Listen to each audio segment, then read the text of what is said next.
Hey everybody, it's Highly Alchemist, and welcome back to Let's Play Paper Mario. In the last episode, we have done what would be our very last post-chapter cleanup that we would do for this game. In this episode, if you recall at the end of the last episode, that there was actually one more thing that we do need to finish. If you recall, like in earlier in this LP that I've encountered, Chuck Quizmo, and that every time I see him, every time we come across him, I just stop what I'm doing just to do a quiz question for him. We've only done about well, from what I remember when I recorded this, or when I recorded the footage, is that we did about 12 questions, I believe it was. Yeah, I think we've done 12 so far. So what we're gonna do in this episode, as well, if you know the last one, is that this whole video is gonna be dedicated to me finishing off all the other Chuck Quizmo questions, because I mean, I did because you know how, every time you get a question answered correctly, then you get a star piece for that, and I did say I want to go for all the star pieces, except for when you get those from Rip Cheeto down in the Toad Town sewers, because, I didn't really have any coins. Well, I didn't really have enough coins anyway, but yeah, that's what I want to do, and so, kind of well, semi 100% run anyway. But yeah, because of that, since I'd be doing that, then, then I figured, for the sake of this LP, then I just want to go ahead and show off all the Chuck Quizmo questions and basically just finish all the rest of them. So that way there, since we can get that done. If you guys might have already known or probably are not aware, there are a total of 64 Chuck Quizmo questions overall, and yeah, he does appear randomly, and he gives it'll be like a set kind of areas that he'll appear in. Anyway, Quiz! It's everyone's favorite quizmaster, Chuck Quizmo. Want to try the quiz? Then let's go to the question. Alright, so for this one, it'll give us a question. How many coins are needed to buy a mushroom in the shop in Koopa Village? And yeah, some of the questions, you might need a guide for this because, he might give you some trick questions, and it could be some for how many, the kind of a number of stuff that would be needed. Very much similar to Grunty's Furnace Fun and Banjo-Kazooie. Because, there could be some stuff that, they need to know how many there are, and there's no way you can remember those, so I probably would recommend that you would just need to, look up a guy, probably on a Super Mario Wiki, because, to be honest with you folks, that's what I did. And yes, that voice I was giving you probably might not know. Well, I'm trying to do my best to try to give him a bit of a Willy Wonka impression, because, I mean, look at him! Doesn't he look like a worm version of Willy Wonka? Well, at least Gene Wilder's Willy Wonka.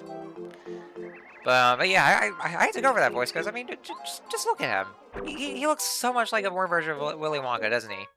Even though it's just, quizzes and not really, some kind of a proprietor for a chocolate factory. Anyway, so yeah, back to what I was saying. So, like I said, there are a total of 64 questions, because, it's the Nintendo 64, so, you can see what they did there. Yeah, and like I said, I probably would recommend just looking up a guy, unless you really want to test your knowledge yourself, because, I mean, that's really what quizzes are for, and now we're just looking at the answers, because, that's basically just like cheating on your math test, you cheating bastards. So anyway, but, that's what I'm doing, so I have to be a hypocrite just to talk about that. So yeah, if you actually want to use some as a guy, well, I mean, I did use the other, well, some of the other videos I already did cover some of the questions, and I guess I probably could have saved those for them, but the video would have been too long anyway. And, ladies and gentlemen, this actually took, well, I had to do, 3 recordings in total, because, it took me about, well, actually, wouldn't you know it, 2.5 hours to get, for this footage to be made. Yeah, I kid you not. This video took me 2.5 hours for this video for the recordings, and that's why it kind of took a long time for me to get this video uploaded. And so I had to do a lot of cuts there, and that's why I can see on my editing feed on Adobe Premiere is that I have so many clips cut. I have a shit ton of it cut there, and that's a lot of it. That's a lot of editing, a lot of cutting that I had to do, and oh man, that's quite a lot. And yeah, that's why it's about over a half hour there. But yeah, 2.5 hours that I had to record this. Jesus Christ. But anyways, so yeah, I mean, if you wanna, so to those of you who probably want to use this video as a guide, well, I mean, there might be some other questions you might miss out on. But if you really want to look up those questions, because you don't really feel like having to go through having to figure stuff out, then yeah, look at the Mario Wiki, because it has the whole chart for the answers. And like I said, Chuck Quizmo will appear in any set, or he'll just appear randomly, but it's usually in some certain kind of set locations that there are. To list them all, he would appear in Gooba Village in one area, and he could appear in Koopa Village, which would be in two areas, either this area or the next one over. And he could also appear in the Dry Outpost, which is like one near the entrance by the item shop, and the other right near the in the next area over. And the next location will be in. He also appear in Toad Town, and the locations for those would be either by the harbor, right next to Club 64, right next to the tree by Merlin's house, and also next to the tree in the item shop, the same place where. What was it Shet Rippo? That was his name. The guy who was like the shady guy who kind of looks like a big or some kind of fat bird with a big beak there. You know what I'm talking about. And the other location, he would appear in Yoshi's Village on Lava Island. Well, he would appear in the Yoshi's Village proper, like right next to the Toad Hut, or the Toad House. Basically, well, it's not really a Toad House. It's more like a outdoor house, basically. I don't know. And in that same area, he'll also appear in the area where that one island, like right across from the Chief Yoshi. And what else? And last, well, actually, a couple more. And in Shiver City, he'll appear in 3 areas. Like one right in the same area as the mayor's house. One in right by the warp pipe where you, well, the entrance warp pipe basically. And the other right by Herringway's house. And there's actually one last area that he's going to appear in. And spoiler warning, that area is going to be called the I forgot what the name of it was, but it's actually the area where you'll be going to after you after Shooting Stars, or Starhaven. Yeah, yes, right. Why did I forget about that name? It's a plot important area. That's what it is. So why did I forget about that? Yes, but he also does appear in Starhaven because spoiler warning, there is it also serves as another kind of a hub area, and so he can appear there as well. But of course, obviously enough, we haven't. I wouldn't be going there because, well, we haven't gotten there yet. Because that I'm just saving for the last few episodes. So yeah, that's why. But yeah, those are the areas that Chuck Quizmo will appear in. So yeah, there you have it. Anyway, next question: what treasure did Bowser steal from Star? Well, that one's easy. Yeah, some of the questions would be very much easy, and you know, there could be some questions that he'll give you that are just painfully obvious because at some point later, he actually even has you give you a question where he'll ask you like who he is. Like he'll literally ask you who he is himself. And, you know, obvious answer there. Yeah, he'll give you like you know pathetically easy questions that are just painfully obvious at this point. And just you'd have to be like an absolute dumbass to just actually look up the questions like those. I know I'm kind of I don't mean to sound like that, but you know not to be that guy or anything, but you know. Just saying. But anyways, see, I felt like 25 questions. Like I said, though, that's like a lot of editing that I have to do. Like, holy shit. I mean, that's kind of like, what you call the Let's Play curse is that, if you want to show off something, well, there's going to be a lot that you have to do for certain things that you want to show off. And so, well, that being one of them. So anyways, next question. Who does Cooper idolize? That would be, well, not me, or not Mario, of course, but Colorado. It would have been hilarious if he actually idolized Koopa Coot. Hey, I like him so much because he gives me so many pointless chores because he's too lazy to do it himself.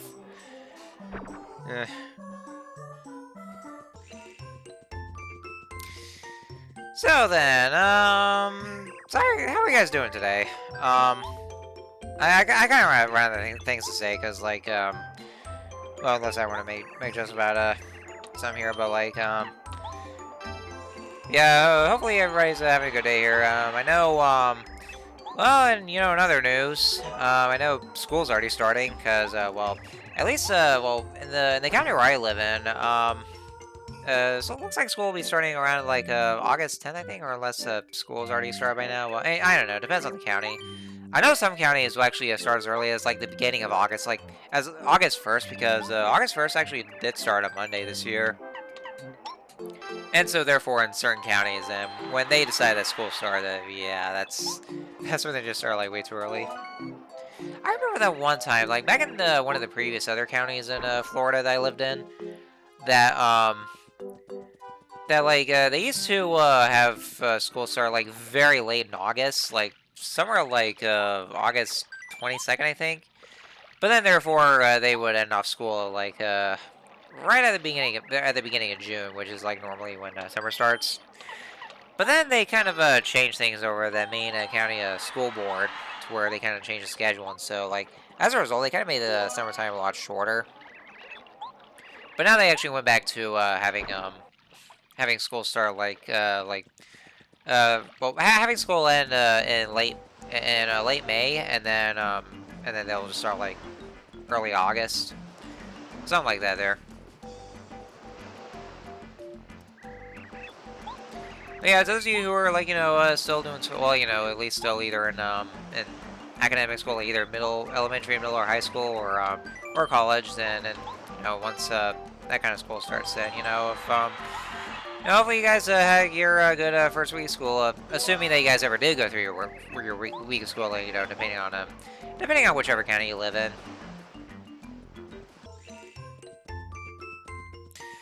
Let's see, what else is there to talk about? I don't know, I guess that's all I have to say about that. I guess I'll just talk about the questions. And we want a Tasty who loves cooking to make lemon candy. What do you have? It's a cake mix. I accidentally kind of pressed the A button in that dialogue. I probably wasn't supposed to. Well, I mean, I probably could, but like, I'd rather just see it scroll through there.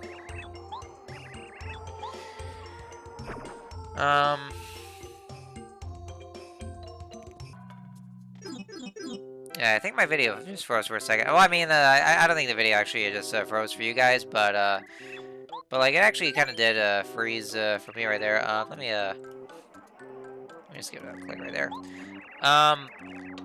Actually, yeah, I guess it did freeze there. Let's see. Yeah, fuck. I might as well just go ahead and just play right there. I'm not sure if the video kind of desynced right there, cause my video kind of froze for a second, or my my video feed on Adobe Premiere kind of froze for a sec there. Although I guess I'm kind of back on the right track or something. I don't know, but yeah, sorry for that voice cracker there. But either way, I still either way, I'll probably just talk over like right at the end of the video, so I probably just won't I probably just won't talk much about like the questions themselves. I've run out of things to say at this point, because, like, well, actually, there was one thing I do want to say. So yeah, so those of you who probably did see the latest Pokemon Presents, yeah, there's new information on Scarlet and Violet. So yes, it was correct that they did confirm that it is going to be an open world kind of thing. Like, it's their own take on Breath of the Wild. Because I guess you could say that like Sword and Shield was kind of a placeholder for like open world areas, like with the wild area or the DLC areas like the Isle of Armor and Crown Tundra. So like I guess you could say it's kind of like beta testing for those, and and probably more so for Legends Arceus, where it's like mostly open world for like certain areas, but like not like all the way. But it kind of looks like that Scarlet and Violet will just have like fully open world, and actually even more so because it basically decided to harken back to how Gen 1 was, where like it's more like with facing the gym leaders, and it's kind of more open like that. You just do it in any order. Well, actually, you can just do it in 100% any order you want to when facing excuse me, when you're facing gym leaders. But yeah, they also have the new gimmick as well, which is the terastallizing. I forgot how it's pronounced. Terra something. Terastallizing. That's what I'm going to call it. Yeah, it's basically like the new once again new battle gimmick that they're going for. Like since which they've been doing. I noticed they've been doing that since ever since Pokemon's jumped to 3D. Because for Gen 6 they did it with Mega Evolution. And Gen 7's was Z moves. Well, of course, they still had Mega Evolution in there, but you know, Z moves was kind of like the main gimmick. And then, starting with Gen 8, then they kind of did away with both those, and then they went for the Dynamax mechanic. And then with Gen 9, then it's just the terrestrializing mechanic, and I guess as a result, they're kind of doing away with the Dynamax. Although they did bring back the raid battles, and it's a lot similar to that as well. Yeah, kind of. Or one thing that's kind of interesting to take, in which they would just change their typings there, and just you know, add in some kind of a headwear. And that crab that I saw would look too big for Eevee.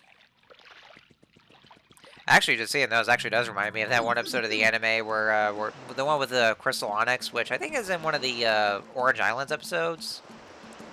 Yeah, that's the one with the Crystal Onyx. They finally decided to make that real in the games too.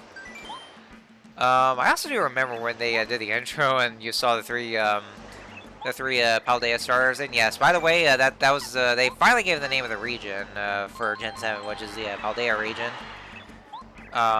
But yeah, just seeing the 3 stars there, and oh boy, big foreshadowing there with a Sprigatito standing on two legs. Oh no! Oh god! Now I'm just gonna see the ensuing shitstorm when we see the evolutions. Which, kind of think of it, they still did not show the evolutions for the starters. Because I know a lot of people are very anxious about like Sprigatito evolving. Well, they are so hoping that that Sprigatito would, like, you know, they just wouldn't they wouldn't really pull in Incineroar and just make it bipedal upon its evolutions, or just still keep it a quadruped. I don't know. I'm kind of still waiting for the if it does happen, then I'll just you know, just say like, well, there it is, the ensuing shitstorm that would just appear right now. Yeah. I mean, that was actually kind of the I actually did kind of want to go for Sprigatito as my starter. Now, I mean, I'm only saying that as you know, since right now they're only showing the first forms of the starters, and I already do fully realize that once they show off the final evolutions of those starters, that those opinions might change for me, and I might just go for something else entirely. But so far, I think my pick might be just Sprigatito. That's probably just what I'll go. I mean, it's pretty cute though. I mean, I like its design. It's a wee cat. That's what it is. It's a little wee cat. I like the wee cat there. And also one thing I do want to say is that they had the legendaries, like, you know, the motorcycle like legendaries, you know, with the past version, the future version. You know, the dragon motorcycles, super toilet. But yeah, those two mascot legendaries, they would like, apparently they're just, I think they're outright given to you, which you can actually fast travel with them. Which I feel like this is probably the first time they would just give you those, like, pretty early. I mean, that's what I think though, which they're kind of like breaking the tradition here, because I know for the mascot legendaries, well, like, especially starting with Gen 3, that they're usually integral to the plot, and you don't really catch them until like late in their games. But I think as a first for the for those games, then they would just you know, not do that and just have them like they would just give you those legendaries like straight away. But I don't know. Well, we'll see about that when the game comes out.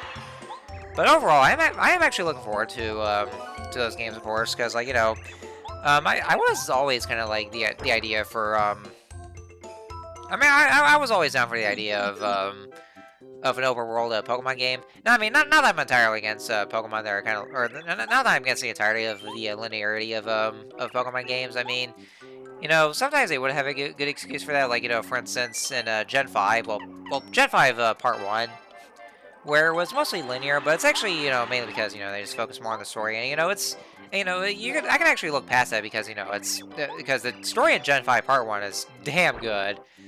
You know, because, you know, probably without the best story so far. And same with Sun and Moon, which is also a great story in itself as well, even despite its railroad nature. Sword and Shields, though, I mean, it's still kind of railroad in a way, but, you know, at the same time, the story isn't, well, the story was just lacking, or too lacking for its own good, or either way, and so it was just, it ended up being underwhelming, so it was kind of like, not very much of a good excuse either way, but, you know, Scarlet and Violet, you know, without a doubt, you know, that being an open world game, and, you know, just, you know, just, you know, basically just, you know, being freely open to explore with all the freedom that you can get, you know, it's something that I'm actually down for, so I'm actually kind of, looking forward to that at the very least, so, you know, I'm excited for once. Even though I was, excuse me again, I just ate, by the way, I had myself some, Chipotle for dinner, which I haven't had for quite a long time, despite their lackluster menu selection, but, anyways, so yeah, shit, I lost my train of thought. Oh yeah, even though I was kind of skeptical at first, because, I mean, it felt like it just kind of, like, came out a little too soon and too fast, especially with, Legends Arceus having just recently come. Well, I mean, I know it's been a few months, but, like, it was announced, like, you know, shortly after Legends Arceus' release. But I'm still looking forward to it either way. Alright, looks like I have about 10 more minutes until the video's done and over with. Yeah, if you're still kind of noticing the desync issue with the video, then I do apologize. It's because of my it's because the video decided to, you know, well, you know, my video feed at least on Adobe Premiere that decided to freeze itself, which is weird because, I mean, this is a brand new computer that I just bought, so I don't know why it's, maybe it's because of the amount of editing that I had to do, and so that's part of the reason why I just having to do the post commentary. What else? Yeah, I guess there's like pretty much all I can say, you know, as far as gaming news goes. So I guess what I'm gonna do is that, you know, I didn't really want to do this, and of course, if this video is gonna get bound to be Ritsuko at this point, assuming they're still around. I don't know if Ritsuko is still around for this, because I'll probably just be a victim of that. But I think what I'm gonna do next is that, just like I did with Sonic Adventure in the A carry raids, I'm just gonna go and read some TV tropes. Well, this time about Paper Mario. Yeah, I'm literally just going on my internet browser and just going on TV tropes. This time it's gonna be with Paper Mario, so of course I'm gonna be doing that. Let's see. Actually, I'm just gonna want to be. Oh, here we go. Yeah, I just want to do the tropes for the game itself, and not the series as a whole. So. Anyway, I'm gonna go and read some tropes. So anyway, starting with alphabetical order. Absurdly spacious sewer. Town Tunnels is rather large for a sewer area. There are 3 gigantic bloopers, numerous deeper tunnels, and pipes to a lot of other areas in the game. Absurdly short levels. Starway is a simple passway that ascends upwards in a spiral from Shooting Star Summit to Star Haven. It says Heaven for some reason, so that's kind of a typo. It can be passed in 1 minute, features a total of 2 enemies, none of them required. There is nothing else here. Action commands. Nearly every action has one. Commands range from press A with good timing to hold the control stick for a certain time to mash buttons. Affably evil. The minions of Bowser that are guarding Princess Peach are rather affable as they return Princess Peach to her room. Alliterative name. Lots of place names in this game are very alliterative. Sorted after first occurrence: Tow Town, Pleasant Path, Tow Town Tunnels, Dry Desert, Forever Forest, Gusty Gulch, Jade Jungle, Flower Fields, Cloudy Climb, and Shiver Snowfield. Always Night, Shooting Star Summit, and Forever Forest. You can actually see the sky fade into darkness as you approach either area, and then back to daylight as you leave. An Ice Person. The Crystal King appears to be made of ice. He saw at the end of an ice palace. Anti-frustration features.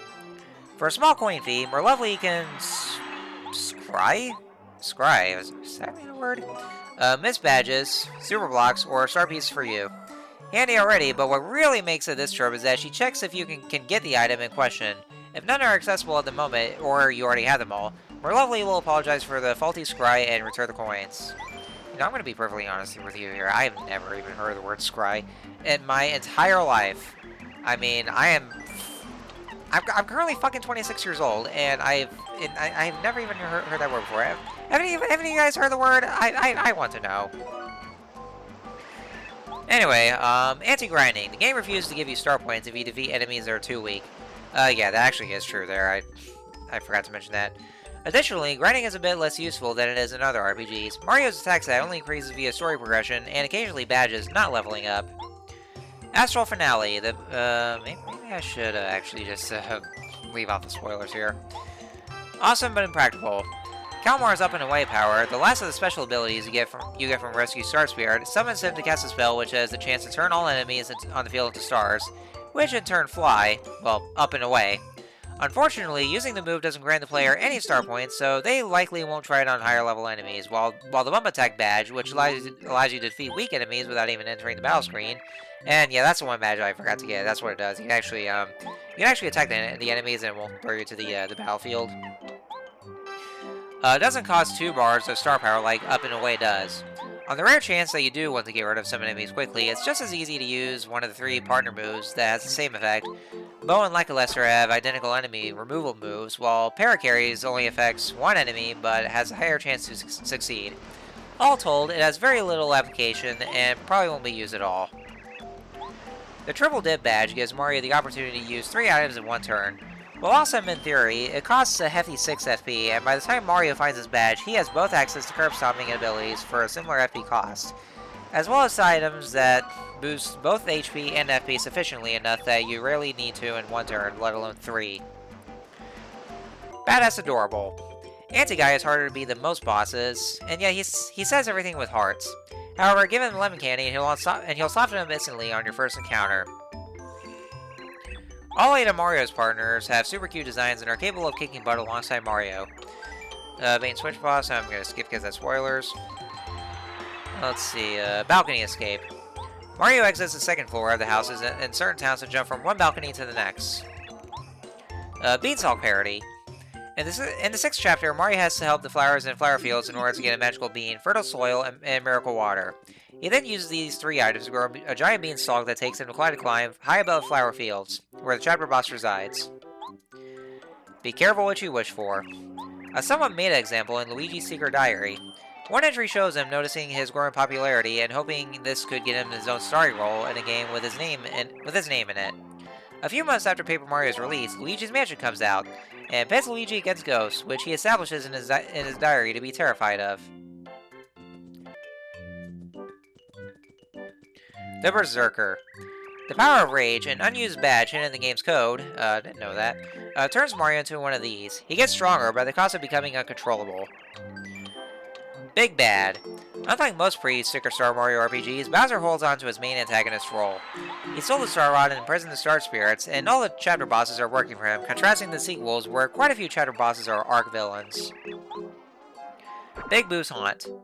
Bo's Mansion is a haunted house owned by Lady Bo. There are no enemies, but there are a lot of puzzles, a shop, and a few scares. Big Fancy Castle. Peach's castle is several stories tall with many rooms on each floor, all decorated with expected regality. Double Bubba's castle is quite impressive as well, with large corridors, marble floors, big wooden wall clocks, and a monumental entry hall that is 3 stories high. However, it's slowly falling apart and is filled with tears in the walls and spiderwebs. Big No! The Goomba King says this after Mario defeats him and blows up his fort, as well as the Crystal King. This is more justified in the Crystal King's case because Mario now has access to the final Star Spirit. Binary Suns. When in Dry Desert, take a close look at the background during a battle. The sun is crossing it slowly, but before it goes down to the right, another one is already rising on the left, meaning 2 suns can be seen in the sky simultaneously. Let's see, more spoilers. Blatant Lies. When Buzzer asks who you are, you claim to be Princess Peach. He immediately sees through it and concludes that you must be Mario trying to pull a fast one. You can also avert the trope by admitting you're Mario, which also starts a fight, or claiming to be Luigi, which he finds plausible enough to accept and let you pass.